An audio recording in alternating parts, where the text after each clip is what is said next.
যে মানুষ যত বেশি পাপ করবে, যত বেশি গুনাহ করবে, সেই ব্যক্তির মধ্যে ঈমান তত কমে যাবে, কম থাকবে। যত বেশি আপনি পাপ করবেন আপনার তত ঈমান কমে যাবে, আর যত আপনার ঈমান কমবে তত আপনি ভালো কাজের প্রতি যে আগ্রহ ছিল সেটা নষ্ট হয়ে যাবে, আপনার থাকবে না। ভালো কাজ করতে আপনাকে ভালো লাগবে না। এমনকি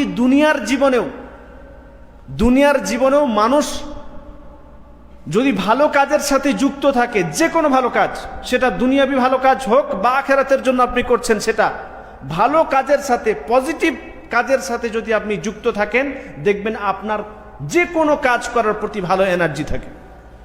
কিন্তু আপনি যদি খারাপ কাজের সাথে যুক্ত থাকেন, পাপের সাথে যুক্ত থাকেন, বিভিন্ন ধরনের গুনাহের সাথে যুক্ত থাকেন, যুবকরা যে আজকালকার যে সমস্ত গুপ্ত গুনাহ করছে সে সমস্ত গুনার সাথে যুক্ত থাকেন, দেখবেন আপনার দুনিয়াবি কোনো কাজ করার প্রতিও এনার্জি নেই, এবং আখিরাতের কাজ, ইবাদতের কাজ তো আপনি করতেই পারেন না, করেনই না, আসেন না মসজিদে।